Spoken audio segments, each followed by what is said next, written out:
आज मैं आपको सुनाऊंगी कहानी फिर गधे से गधा। एक पंडित जी गांव की पाठशाला में बच्चों को पढ़ाते थे। एक दिन पंडित जी बच्चों को किसी शरारत करने पर डांट रहे थे। तुमने यह क्या तमाशा लगा रखा है?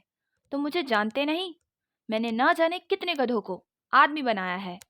उसी समय एक धोबी अपने गधे के साथ उधर से गुजर रहा था। उसने पंडित जी की बातें सुन ली। धोबी के कोई औलाद नहीं थी। धोबी ने सोचा कि अगर पंडित जी मेरे गधे को आदमी बना दे तो कितना अच्छा होगा। मेरे बुढ़ापे के लिए एक सहारा हो जाएगा। ऐसा सोचकर धोबी शाम के समय अपने गधे को लेकर पंडित जी के पास पहुंच गया और हाथ जोड़कर बोला, पंडित जी, मेरे कोई बच्चा नहीं है। आप दया करके मेरे गधे को आदमी बना दीजिए। पंडित जी यह सुनकर हैरान रह गए। बोले, तुम्हारा दिमाग तो खराब नहीं हो गया? कहीं गधा भी आदमी बन सकता है? धोबी ने पंडित जी के पांव पकड़ लिए। कहने लगा, आप मुझे टालिए मत। आज सुबह मैंने अपने कानों से आपको ऐसा कहते सुना था। आपको मेरा यह काम करना ही होगा। पंडित जी ने धोबी को बहुत समझाया, पर वह न माना। पंडित जी समझ गए कि इस गधे को समझाना असंभव है। कुछ सोचकर धोबी से बोले, अच्छा ठीक है, पर देख लो, इस काम के 500 रुपये लगेंगे और 3 महीने का वक्त भी।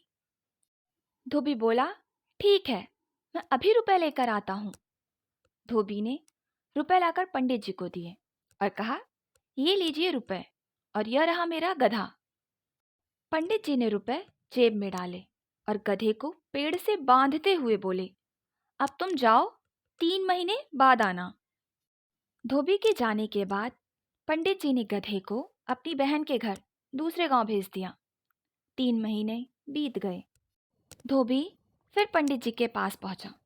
उसे देखते ही पंडित जी बोले, आओ भाई आओ, तुम्हारा गधा तो शहर में बहुत बड़ा अफसर बन गया है।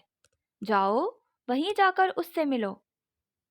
धोबी ने पूछा, क्या वो मुझे पहचान लेगा?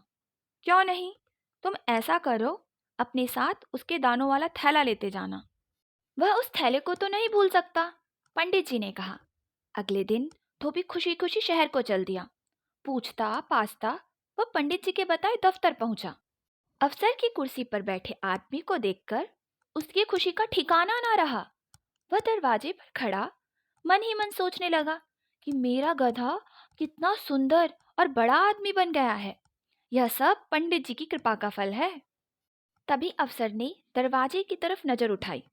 धोबी ने झट्टे से दाने वाला थैला उसे दिखा दिया। जब भी अफसर उसकी तरफ नजर घुमाता, धोबी उसे दाने वाला थैला दिखा देता। अफसर ने जब उसे बार बार ऐसा करते देखा तो उसे भीतर बुलाकर पूछा, क्या बात है, तुम कौन हो? तुम्हें क्या काम है? धोबी बोला, क्यों, तू अपने मालिक को ही भूल गया? आदमी क्या बन गया, पिछली सब बातें भूल गया? अब मुझे पहचानता तक नहीं। धोबी की बातें सुनकर अफसर को बड़ा अजीब लगा।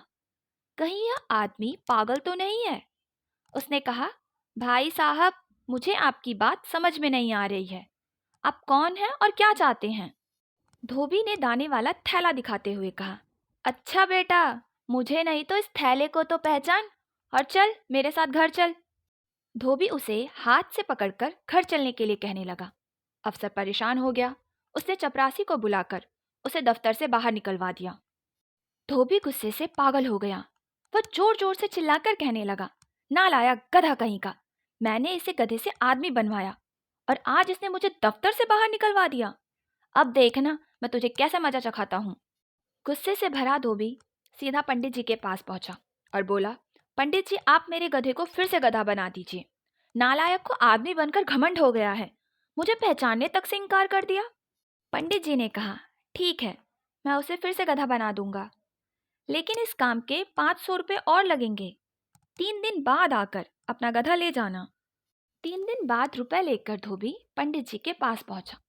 पंडित जी ने अपनी बहन के घर से गधा मंगवाकर पेड़ से बांध रखा था। उन्होंने धोबी से पैसे लेकर जेब में डाले और बोले, वह रहा तुम्हारा गधा।